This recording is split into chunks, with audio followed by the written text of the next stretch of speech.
El eco del diluvio y el único labio. El gancho de apertura. Una llanura vasta, silenciosa. Las cicatrices del diluvio aún se sienten en el aire húmedo y en la memoria de los hombres. El mundo, renacido, era una página en blanco que temblaba ante la sombra del juicio pasado. Había un mandato divino: fructificad y multiplicaos y llenad la tierra. Pero la humanidad, descendiente de Noé, llevaba consigo no solo la semilla de la vida, sino también la del miedo y el desafío, el legado y la migración. La tierra se había secado. Las aguas se habían retirado a sus cauces, dejando atrás la desolación y la promesa. Desde las montañas de Ararat, donde el arca había reposado, la única familia humana comenzó su lenta, inevitable marcha. Eran los hijos, nietos y bisnietos de Noé, Sem, Cam y Jafet, y sus vastas prole. Avanzaban hacia el oriente, buscando un lugar donde la tierra fuera generosa y el recuerdo del castigo de Dios no pesara tanto sobre sus cabezas. Llegaron, finalmente, a la tierra de Sinar, un valle fértil y expansivo, una cuna natural donde la vida parecía respirar con renovada facilidad. Pero más poderoso que la fertilidad del suelo era el lazo invisible que los unía. La Biblia lo describe con una concisión poderosa. Tenía entonces toda la tierra una sola lengua y unas mismas palabras. La unidad perfecta. Imaginen por un momento lo que significaba ese único labio. No era solo que hablaban el mismo idioma, era una unidad de pensamiento, de propósito y de corazón. Sus mentes no estaban divididas por matices dialectales o barreras culturales. Podían concebir una idea compleja, articularla a miles y ver esa idea ejecutada con precisión matemática. El ingeniero comunicaba su plan al artesano, el pastor al agricultor, el líder al pueblo, sin fricción, sin malentendidos, sin la sombra de la duda interpretativa. Su lenguaje era su superpoder, la manifestación externa de su ascendencia común y su destino compartido. El miedo como cimiento, pero detrás de esta maravillosa unidad latía un temor primario que se había incrustado en su psique, el miedo a la dispersión. Dios les había mandado poblar la tierra, extenderse, multiplicarse. Pero para estos descendientes de los salvados, la dispersión equivalía a la vulnerabilidad. Estar separados significaba estar expuestos al próximo gran diluvio, al próximo juicio, a la pérdida de la memoria de sus orígenes. En el valle de Sinar, la comunidad se reunió en asamblea. Las palabras fluían como un río, llevando la misma idea de mente en mente.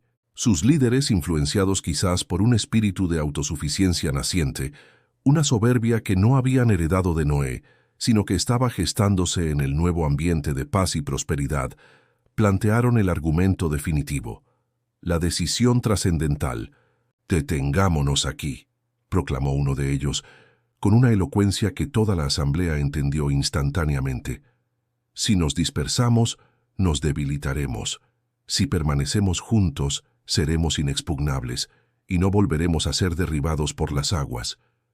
Y así, la humanidad tomó una decisión que iba directamente en contra del mandato divino de llenar la tierra. La unidad, que debía haber sido una herramienta para la obediencia, se convirtió en una excusa para la desobediencia y el enclaustramiento. El gancho final. El consenso fue abrumador.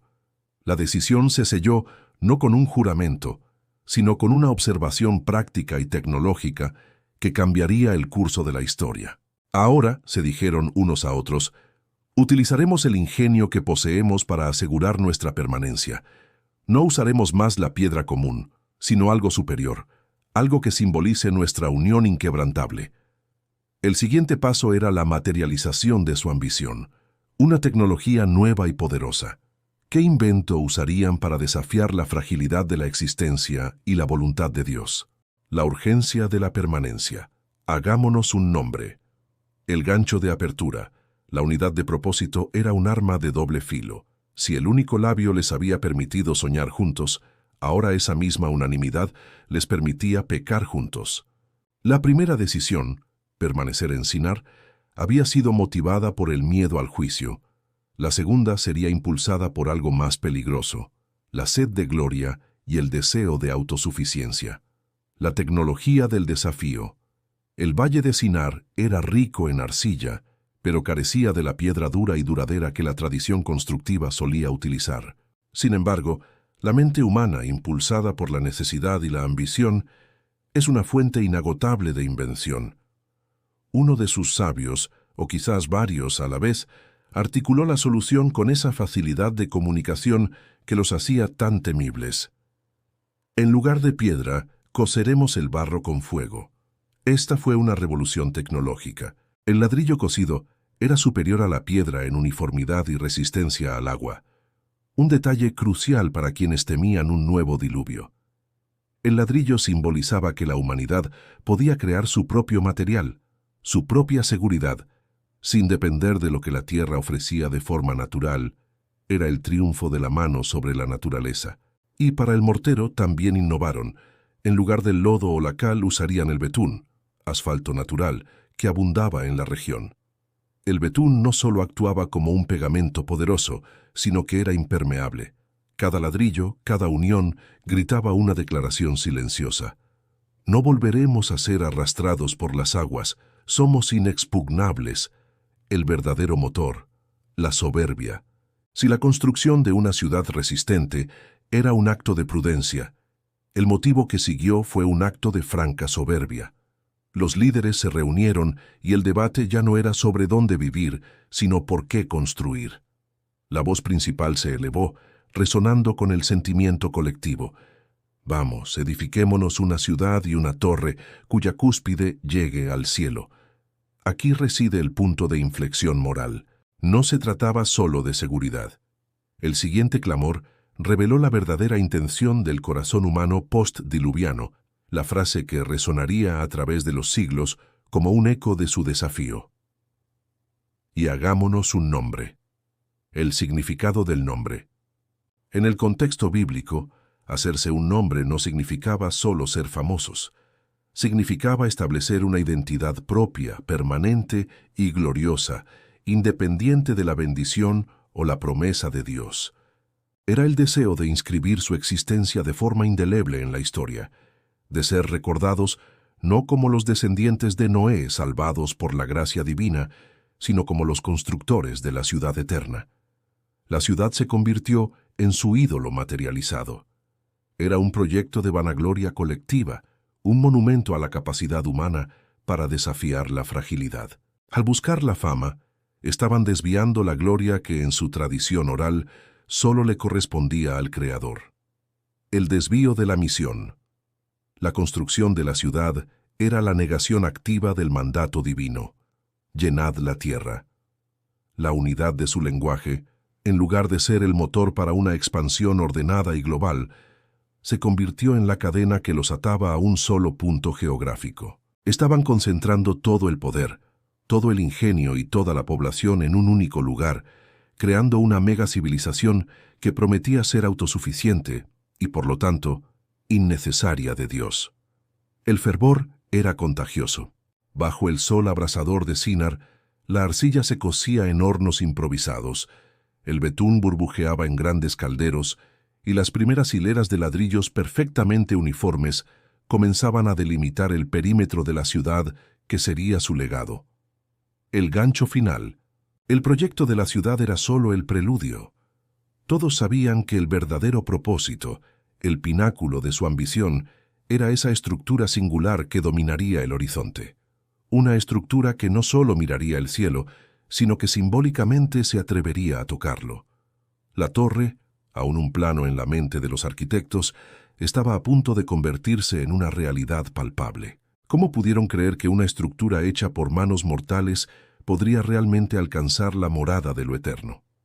La próxima parte nos mostrará cómo esta osadía comenzó a tomar forma física, ladrillo a ladrillo, desafiando la verticalidad y, sobre todo, la paciencia divina. La creciente osadía y la ciudad imparable. El gancho de apertura.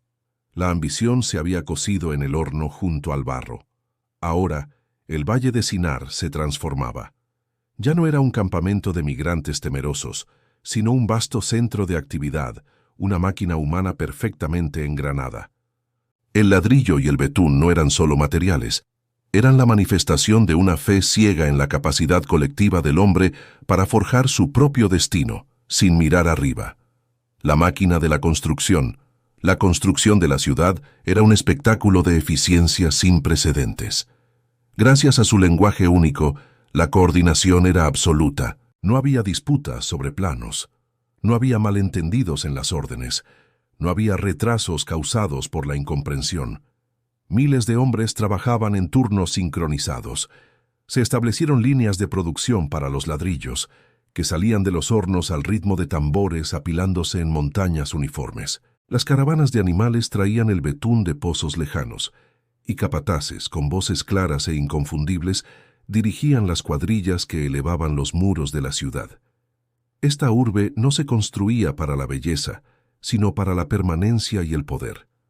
Los muros eran gruesos, las bases profundas. Todo estaba diseñado para soportar no solo el clima, sino en su subconsciente colectivo, la ira de un Dios que juzga con agua.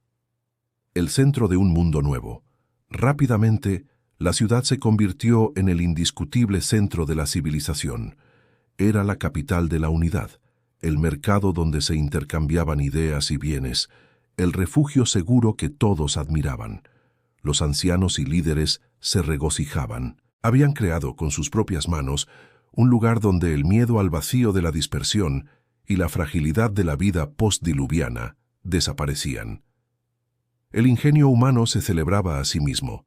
Los constructores, al ver la perfección de sus ladrillos y la solidez de sus muros, sentían que habían superado la fragilidad de la creación natural. El mensaje era claro y se repetía en los cánticos de los trabajadores. Somos los dueños de nuestro destino. Nuestra fuerza reside en nosotros mismos. La tensión silenciosa, la cuestión moral. Sin embargo, a medida que la ciudad crecía en magnificencia, una tensión interna comenzaba a gestarse en algunos corazones. Algunos de los más ancianos, aquellos que aún recordaban las historias del arca y los juicios de Dios, se preguntaban en voz baja si la unidad que celebraban no era, en realidad, una arrogancia colectiva. ¿Podría un pueblo verdaderamente prosperar basando su existencia en la negación de un mandato divino? La voz de la cautela era fácilmente silenciada por el rugido de los hornos y el aplauso a los constructores. La euforia de la autosuficiencia era demasiado embriagadora. La ciudad ya no era solo un refugio, era un símbolo de idolatría hacia el propio Homo sapiens. El nacimiento de la torre, y entonces el foco se desvió de las murallas al cielo. Si la ciudad era el cuerpo de su ambición, la torre sería su alma. Era el proyecto que, más que ningún otro, encarnaría el deseo de cuyo cúspide llegue al cielo. Los cimientos de la torre debían ser inmensos, una base que pudiera sostener un desafío vertical que iría más allá de lo meramente funcional. No era una torre de vigilancia ni un templo común. Era un sigurat de la soberbia humana, una escalera que, según sus arquitectos, conectaría lo mortal con lo eterno, sin la mediación de Dios. El gancho final. La primera piedra del cimiento de la torre fue colocada con gran ceremonia, un evento que cimentó el destino de la civilización unificada. El clamor del pueblo al ver el inicio de su pilar hacia las nubes fue un rugido de triunfo. Estaban listos para la ascensión, pero la Biblia nos recuerda que el plan de Dios no depende de la voluntad del hombre. Mientras los constructores miraban hacia arriba con orgullo ciego, había alguien, en las alturas que tanto anhelaban, que ya estaba observando su obra con una mirada muy diferente. La torre comenzaría a crecer imparable, pero ¿cuándo y cómo intervendría la justicia divina ante un desafío tan descarado? La osadía humana estaba a punto de chocar con la calma y la majestad del Creador. El pilar hacia el cielo, la visión de la torre, el gancho de apertura. Los cimientos se hundieron profundamente en la tierra de Sinar, anclando el desafío de la humanidad.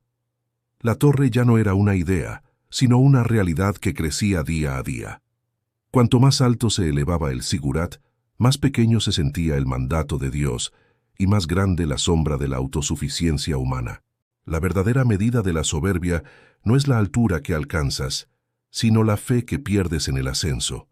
La descripción de la estructura. La Torre de Babel era una maravilla de la ingeniería y un monumento a la fe en el ingenio. Utilizando millones de ladrillos perfectamente cosidos, unidos por el betún negro e impenetrable, la estructura se alzaba con una solidez espantosa. Era un zigurat de 7 niveles, cada uno más pequeño que el anterior, ofreciendo una apariencia de ascensión infinita. Las rampas y escaleras exteriores se llenaron de un flujo constante de trabajadores que transportaban material. El esfuerzo humano era sobrehumano, alimentado por el mismo motor, la promesa de un nombre eterno y la seguridad de estar por encima de la fragilidad del mundo. Cuando uno se paraba en la base de la torre y miraba hacia arriba, la cúspide se perdía a veces entre las nubes bajas, creando una ilusión de que realmente tocaba el velo del cielo. Este efecto óptico era un estimulante para la moral de los constructores y un terror para aquellos pocos que temían la represalia. El desafío explícito. El objetivo declarado de la torre no era arquitectónico, sino teológico, cuya cúspide llegue al cielo. Esto iba mucho más allá de construir una montaña artificial o un observatorio. Era una declaración de guerra silenciosa, una forma de decir, si hay otro diluvio, ascenderemos más rápido de lo que el agua sube. Y si quieres interactuar con nosotros, tendrás que venir a nuestra altura. Se glorificaba el esfuerzo. Si un obrero caía desde las alturas, el lamento del pueblo era más intenso por el ladrillo que se había roto en el impacto que por la vida que se había perdido. El ladrillo era más valioso que la vida, porque el ladrillo era parte de la obra, parte del nombre que se estaban construyendo. La ceguera de la soberbia. La ambición actuaba como un velo que cubría los ojos de los constructores. Estaban tan absortos en la monumentalidad de su proyecto que perdieron toda perspectiva. Creían que con su ingenio y su unidad perfecta podían anular la soberanía de Dios. La unidad de su lenguaje, su mayor herramienta, se había pervertido en un monólogo colectivo de arrogancia. No quedaba espacio para la disidencia, para la voz de la conciencia o para la reflexión humilde. La torre era la prueba irrefutable de que la humanidad unida es más poderosa que cualquier deidad. El ambiente en Sinar era de una euforia constante y ciega. Cada nuevo nivel completado era un motivo de celebración, un brindis por la derrota de la dispersión y el triunfo de la permanencia humana. El gancho final. Pero la Biblia nos recuerda que el universo no funciona al ritmo de la voluntad humana. La narrativa, que hasta ahora se ha centrado en el sudor, el betún y el ladrillo de la humanidad, está a punto de cambiar de foco de forma dramática. Los constructores, con sus ojos fijos en el cielo, no podían ver que el cielo ya los estaba mirando a ellos. La torre había alcanzado una altura que ya no podía ser ignorada. Los próximos versículos nos mostrarán la perspectiva más importante, la del Creador. ¿Qué vio Dios desde su trono al observar este pilar de soberbia?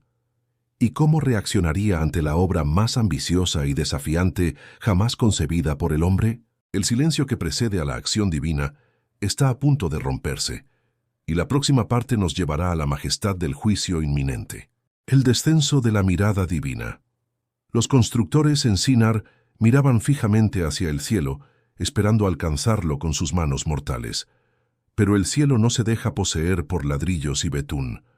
El momento cumbre de la historia no es la construcción de la torre, sino la mirada que desciende sobre ella. La soberbia de la humanidad chocaba ahora con la calma inmutable de la majestad de Dios. Hasta ahora la narrativa ha estado llena del ruido de los martillos, el rugido de los hornos y el clamor de las voces unificadas. Ahora, todo se detiene en un silencio reverencial, pues la Biblia nos revela la perspectiva que lo cambia todo. Y descendió Jehová para ver la ciudad y la torre que edificaban los hijos de los hombres. Esta frase es asombrosa por su simplicidad y su implicación. El Dios Todopoderoso, cuyo trono está en los cielos, tuvo que descender para ver una estructura que, según los hombres, casi lo alcanzaba. Esto subraya, con un toque de divina ironía, la verdadera insignificancia de la obra humana. Desde la perspectiva celestial, La cúspide que a los constructores les parecía tocar el cielo era apenas un punto diminuto en el horizonte. La observación serena. La intervención de Dios no es un arrebato de ira, sino una observación sosegada y lógica. Jehová no destruye la obra de inmediato con fuego o temblores, sino que se detiene para analizar la raíz del problema. Esta calma divina infunde una tensión mucho mayor que cualquier catástrofe, pues implica un juicio pensado y meditado. Dios contempla la obra, y más importante aún, el espíritu que la impulsa. Ve no solo los ladrillos, sino la unidad monolítica que los sostiene. Ve que el propósito no es la adoración, sino la autoglorificación. Hagámonos un nombre. El diagnóstico divino. El Creador articula para sí mismo y para su corte celestial el diagnóstico del problema humano. Este pasaje es el corazón lógico del castigo que vendrá. He aquí el pueblo es uno, y todos estos tienen un solo lenguaje, y han comenzado la obra, y nada les hará desistir ahora de lo que han pensado hacer. Esta declaración es el reconocimiento de la fuerza terrible de la unidad humana. Dios no está preocupado por la torre en sí, sino por el potencial ilimitado para el mal y la autosuficiencia que reside en una humanidad que opera sin fricción, sin dispersión y sin mirar a su voluntad. Si con solo un lenguaje han logrado tal desafío en la tierra, ¿qué ambiciones aún mayores concebirán? La construcción de la torre no es el final de su osadía, sino solo el comienzo. La frase «nada les hará desistir» congela el aliento. Significa que, si Dios no interviene, la humanidad está condenada a un camino de soberbia ascendente, donde su ingenio tecnológico y su unidad perfecta solo servirán para alejarlos cada vez más de su Creador. El dilema divino se presenta como una pregunta retórica cargada de suspense. ¿Cómo detener un pueblo que, impulsado por su lenguaje común, es imparable en su camino hacia la autoglorificación y la negación de Dios? La decisión está tomada, y el plan es elegante, simple y devastador. Y, para deshacer la obra de soberbia, Dios no atacará el ladrillo o el betún, atacará la fuente de su poder, el único labio. La próxima parte nos revelará el momento exacto y la manera en que el Creador ejecuta su juicio. Ya no será el ruido de la construcción el que llene el aire, sino el estruendo incomprensible del caos. ¿Cómo se sentirá para un capataz dar una orden y recibir una respuesta en un idioma que nunca antes había escuchado? La unidad está a punto de desmoronarse en el más puro desconcierto. El juicio de la confusión, y confúndalos allí su lengua. El silencio de la observación divina había terminado. Dios no usaría el fuego ni la inundación. El castigo sería mucho más sutil, pero infinitamente más paralizante. Atacaría el núcleo mismo de su poder, el cimiento de su arrogancia, su lenguaje unificado.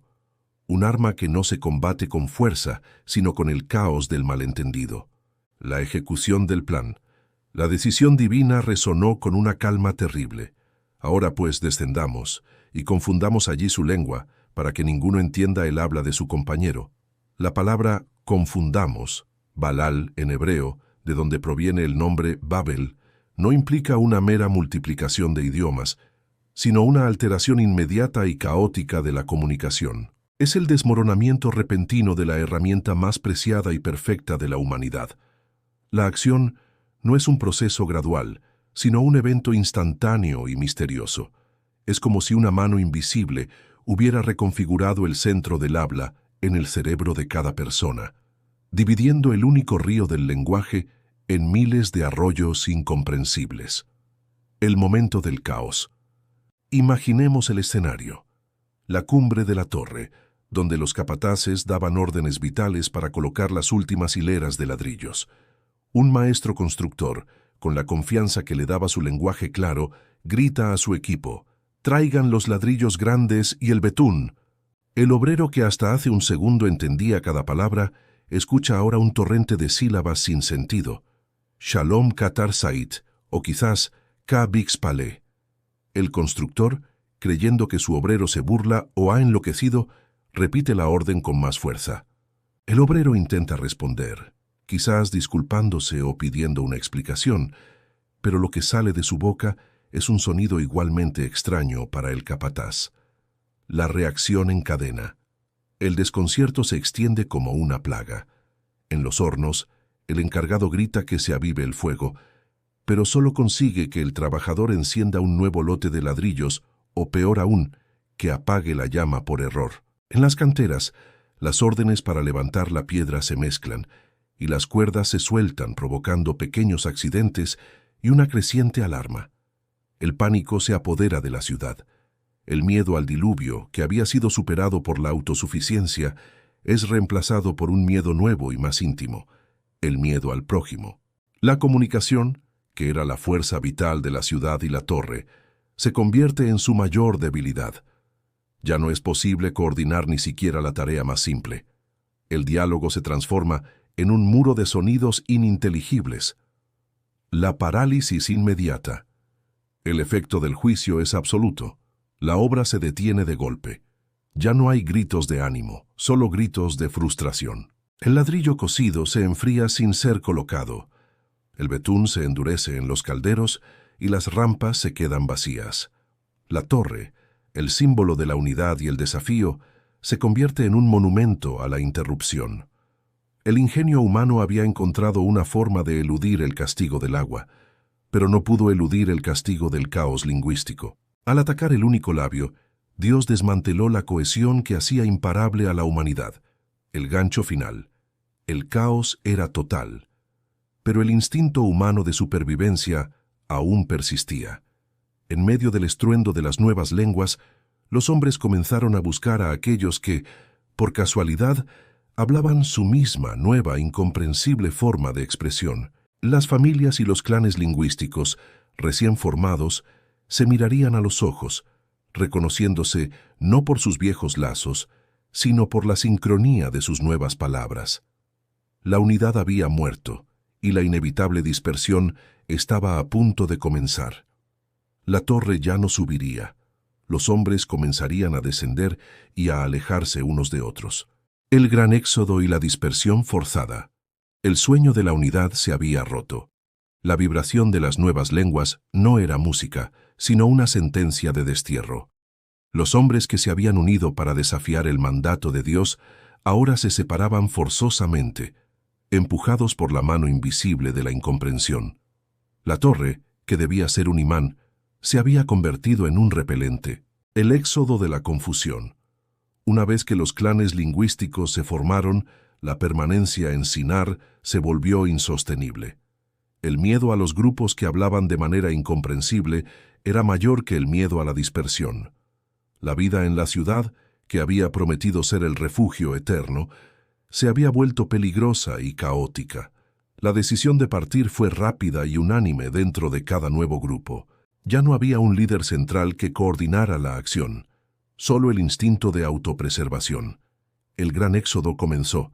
Los grupos, ahora claramente diferenciados por sus lenguas, los que hablaban los sonidos guturales de la nueva lengua X, los que tenían las palabras silbantes de la lengua Ituta, comenzaron a empacar sus pertenencias. Fue una partida triste y caótica, marcada no por el júbilo de la migración, sino por la resignación amarga. El abandono de la torre. Al dejar la ciudad, los grupos pasaron junto al gigantesco monumento de su soberbia. La Torre de Babel. Era una imagen de patetismo monumental, inacabada con sus andamios vacíos y los ladrillos amontonados. La cúspide que habían soñado que tocaba el cielo ahora se erguía como un dedo acusador. Era el testigo mudo de que su fuerza no era absoluta y de que la voluntad de Dios, aunque a veces paciente, siempre prevalece. La ciudad, que prometía ser la capital del mundo, quedó semivacía. El lugar se ganó su nuevo y eterno nombre. La Biblia lo registra con una verdad ineludible. Por esto fue llamado el nombre de ella Babel, porque allí confundió Jehová el lenguaje de toda la tierra, y desde allí los esparció sobre la faz de toda la tierra. El plan de Dios de llenar la tierra se cumplió, no por la obediencia voluntaria, sino por el castigo. Los grupos se movieron en diferentes direcciones, siguiendo líneas de migración marcadas por el sonido de su propia voz. Se llevaron consigo sus costumbres, su tecnología del ladrillo y su amarga lección. Pero su principal equipaje, era la división. Al norte partió un clan. Al sur marchó otro. Al este se dirigieron los hablantes de la nueva lengua Seta, buscando tierras fértiles lejos del recuerdo de Sinar. Con cada paso que daban, se alejaban más de la unidad y se hundían más en la vasta geografía del mundo, cumpliendo forzosamente el mandato que habían intentado evitar. Reflexión en la dispersión. La dispersión no era solo geográfica, sino también cultural. Con cada nueva lengua nacerían nuevas formas de pensar, nuevos mitos, nuevas interpretaciones de la vida y de la historia del diluvio y de Babel. La humanidad se había fracturado en una miríada de pueblos, razas y naciones. El mundo se volvía vasto y desconocido, llenándose de extraños que ya no se reconocían como hermanos. Pero incluso en el juicio, Dios tenía un propósito mayor. La dispersión cerró el capítulo de la humanidad unificada en la soberbia. Sin embargo, en el vasto tapiz de las nuevas naciones que se formaban a partir de los descendientes de Sem, Cam y Jafet, la narrativa bíblica no se detiene en el castigo. La Torre de Babel marcó el fin de una era, pero ya se estaba gestando el inicio de otra. ¿Cómo retomaría Dios su plan de redención y bendición en un mundo ahora dividido y lleno de lenguas extrañas? La respuesta se encuentra en un hombre y su linaje, que surge precisamente de la estirpe de Sem, el hijo que honró a su padre. La próxima parte nos mostrará cómo esta historia de división conduce directamente al nacimiento de la fe. Las arenas de Sinar cubrieron para siempre las huellas de aquellos migrantes, y un profundo silencio envolvió la torre inacabada. El castigo de Babel no fue un acto de ira destructiva, sino una reconfiguración protectora. Dios desmanteló aquella peligrosa unidad, nacida de la soberbia, para preservar la posibilidad misma de la fe. Pero esta historia no termina en el fracaso de la humanidad, termina en la promesa de un nuevo y glorioso comienzo. La Torre de Babel se erigió como la lección más clara y duradera sobre los peligros de la unidad sin Dios. Lo que se condena no es la unión humana en sí, sino el propósito que la impulsa. La gente de Sinar creía que al unirse, al hacerse un nombre, asegurarían su permanencia y su gloria. Pero al basar su unidad en la autosuficiencia y el desafío a lo divino, transformaron su mayor fuerza en su mayor debilidad. Dios demostró que la verdadera seguridad no se encuentra en el ladrillo cocido con fuego ni en la perfección de un solo labio, sino en la obediencia humilde a su voluntad. La dispersión forzada fue, paradójicamente, un acto de inmensa misericordia. Fue la única manera de frenar la autodestrucción moral a la que se dirigía la humanidad, un freno de emergencia ante el abismo del orgullo. La historia de Babel nos enseña una verdad eterna. Cuando los hombres se unen para buscar su propia gloria, el resultado es la confusión y la división. Solo cuando se unen bajo el propósito y la guía de Dios, pueden encontrar la verdadera paz y la armonía duradera. Babel fue el monumento al yo, y por eso se desmoronó. A partir de Babel, el mundo se llenó de lenguas y culturas diversas. El libro del Génesis, con su asombrosa precisión genealógica, nos muestra cómo los descendientes de Jafet poblaron las regiones del norte y del occidente, cómo los hijos de Cam se asentaron en el sur, dando origen a pueblos como los cananeos, los egipcios y otras naciones de África, y cómo la línea de Sem, los semitas, se extendió por el corazón del Oriente Medio. Aquella confusión, aunque dolorosa en su momento, sirvió para cumplir el mandato original que Dios había dado a la humanidad: llenar la tierra y sembrarla por todo el globo. La civilización y el progreso continuarían, pero ahora en un contexto de diversidad y a menudo de fricción. Las barreras lingüísticas de Babel se convirtieron con el tiempo en las fronteras de las naciones, una división que, a lo largo de la historia, la humanidad ha intentado superar, a veces con éxito, a veces con fracaso, y que hasta el día de hoy sigue marcando nuestro mundo. Y es aquí donde la narrativa bíblica da un giro fundamental. Pasamos de la historia de la humanidad en general a la historia de la fe en particular. La atención del narrador sagrado se posa como un rayo de luz en medio de la dispersión sobre la línea de Sem, a partir del capítulo 11, versículo 10 Del Génesis. Sem, aquel hijo de Noé cuyo linaje fue bendecido, continuó su vida lejos de la soberbia que había contaminado a Sinar. Y la genealogía avanza, como un hilo de oro tejido a través de la historia. Sem, Arfaxad, Sala, Heber, Peleg.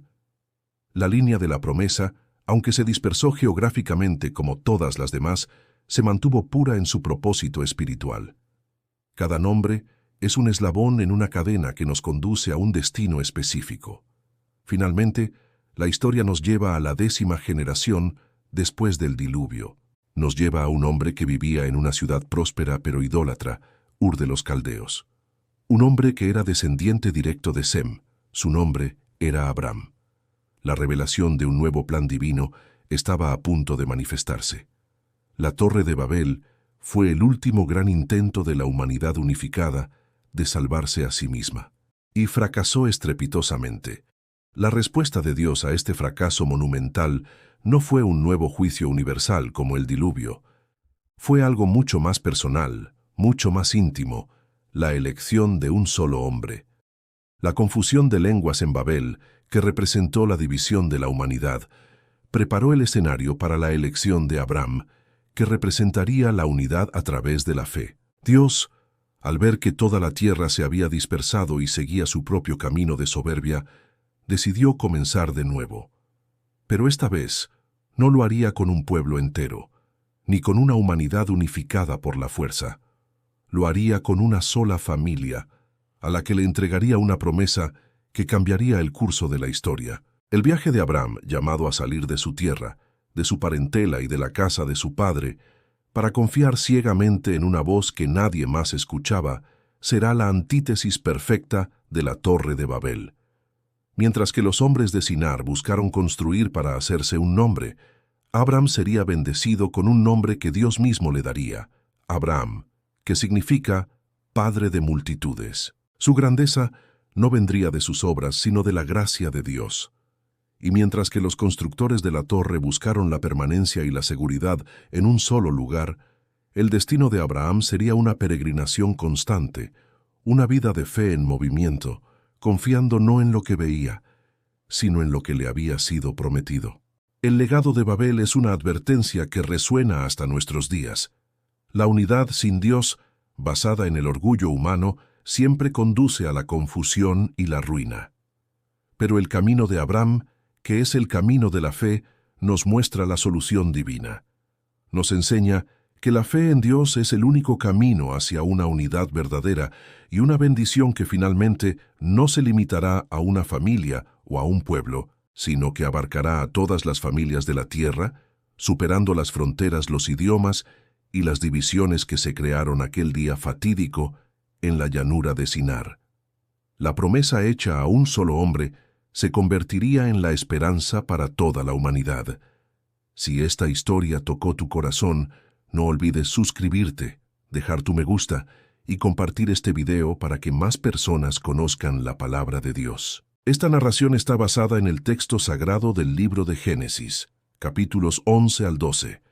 Somos palabra divina de Dios, iluminando el alma a través de las Escrituras.